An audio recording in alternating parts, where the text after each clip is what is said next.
तो बच्चों, आज मैं लेकर आई हूँ आपके लिए हाथी और चूहे की कहानी, जिससे हम कुछ सीखेंगे भी।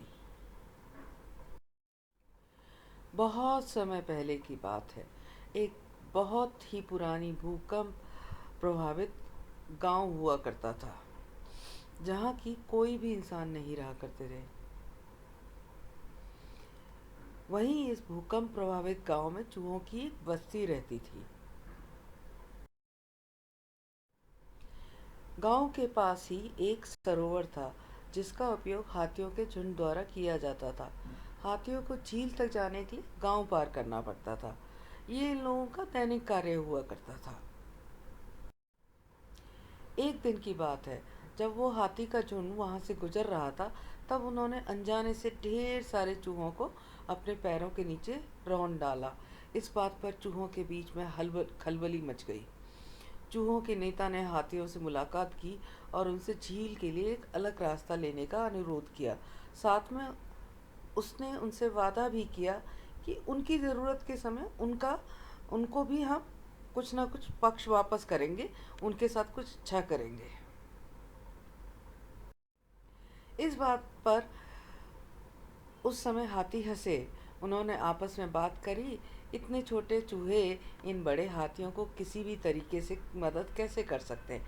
लेकिन फिर भी उन्होंने अपना वादा निभाया और वो एक अलग रास्ता अपनाने पर सहमत हुए।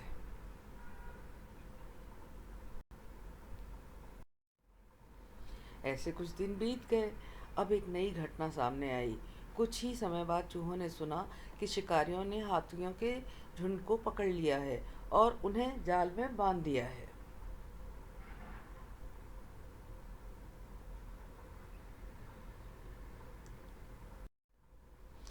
ऐसा सुनते ही वे तुरंत हाथियों को बचाने के लिए दौड़ पड़े।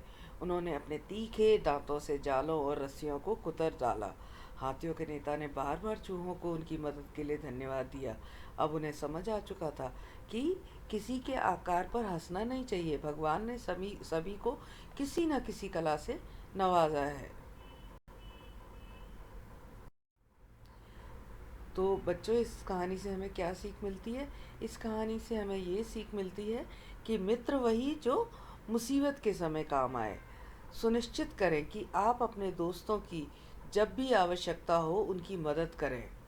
उन्हें हमेशा आप पर भरोसा होना चाहिए, बिकॉज़ कोई भी छोटा हो या बड़ा हो, कभी भी आपके काम आ सकता है। तो बच्चों, फिर से मिलते हैं एक नई कहानी के साथ। तब तक tata, see you, bye bye. But before that, do not forget to subscribe, like and comment for more stories. See ya.